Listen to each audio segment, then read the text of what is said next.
KL Rahul makeshift opener ছিল। KL Rahul makeshift opener ছিল। সেইখান থেকে তার পারফরমেন্স বর্ডার গাভাস্কার টেস্ট সিরিজে অসাধারণ।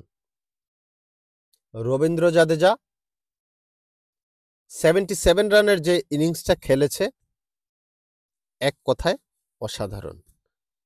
লাস্ট মুহূর্তে এসে আকাশদীপ এবং জাসপ্রীত বুমরার ওই যে 39 রানের যে পার্টনারশিপটা, ইন্ডিয়ার মান বাঁচানো পার্টনারশিপ, ইন্ডিয়ার মান বাঁচানো ইনিংস।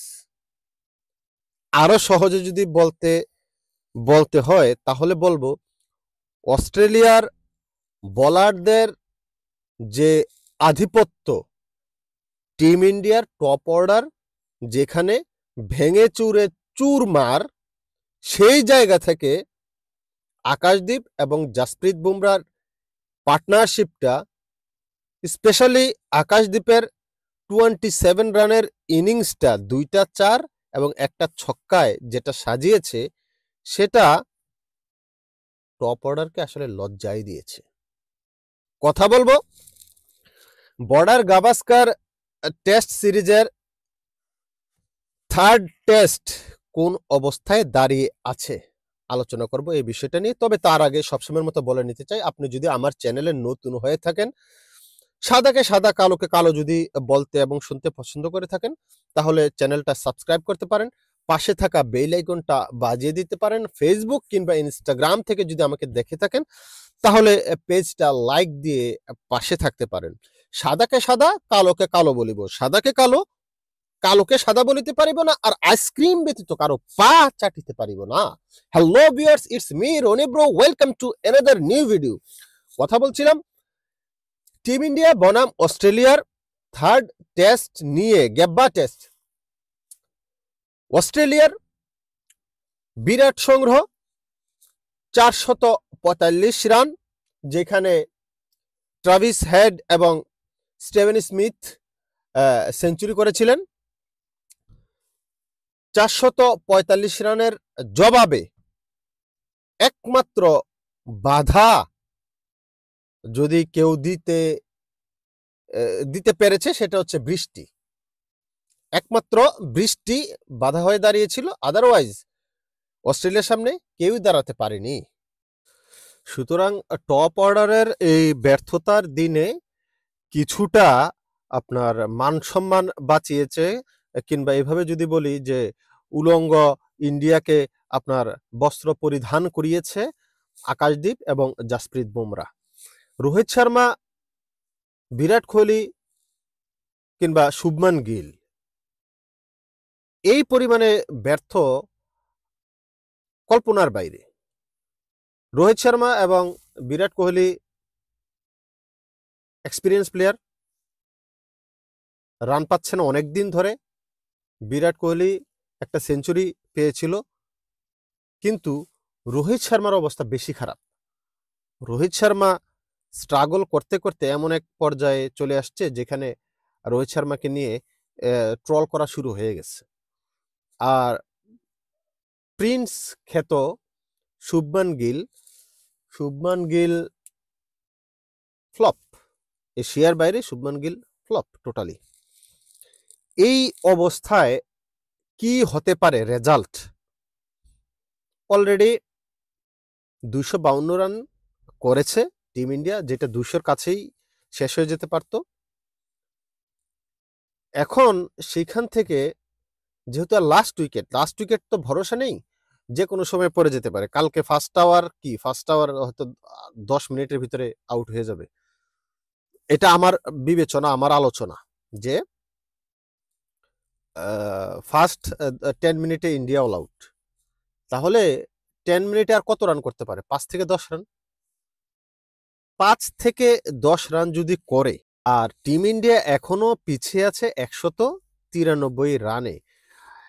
193 রান পিছিয়ে আছে, আর যদি 5 থেকে 10 রান, মনে করেন 180, 13 রান যদি করে, 180 রানে পিছিয়ে থাকবে।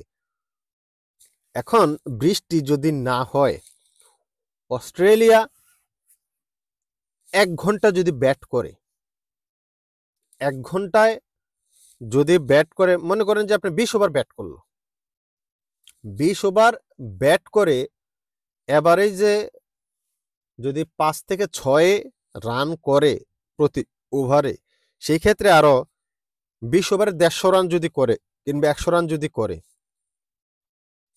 তাহলে ওই যে 180 আর 100 যদি করে তাহলে 280 কিংবা 300 একটা অ্যাভারেজ ধরেন, রান একটা গড় ধরেন যে 300 রান, একটা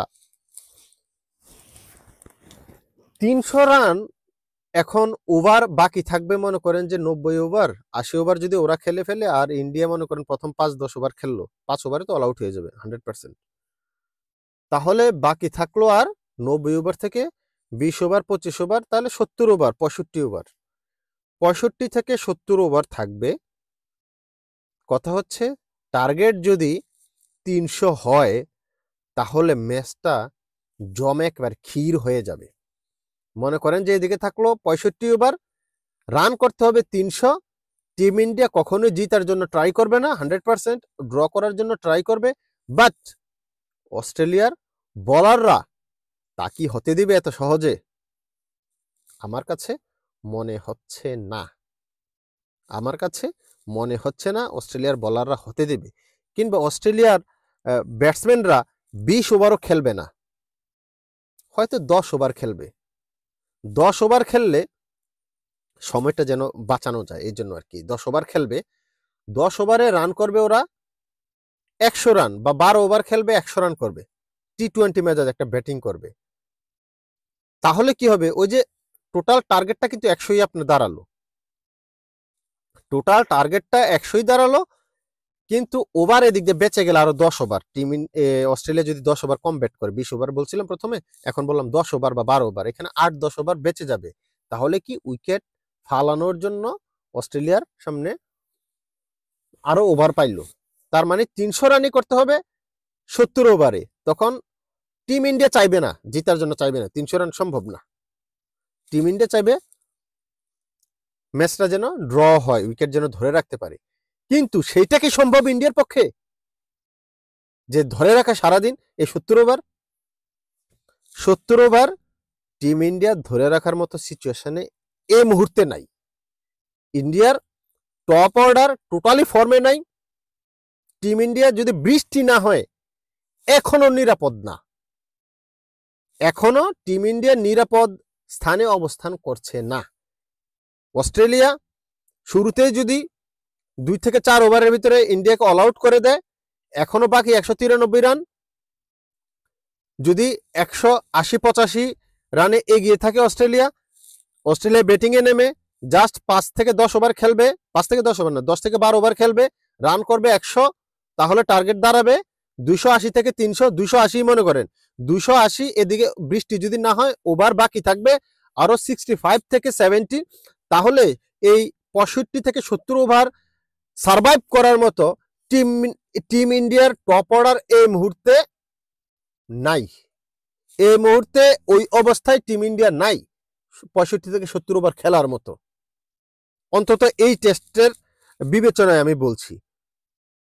টিম ইন্ডিয়া এখনো ম্যাচ হারতে পারে, তবে ড্র হওয়ার সম্ভাবনাই বেশি, 60% ম্যাচ ড্র হয়ে যাবে। আর যদি বৃষ্টি হয়, যেমন প্রতিদিনই তো বৃষ্টি হচ্ছে, যদি কালকে বৃষ্টি হয় তাহলে তো বেঁচেই গেল।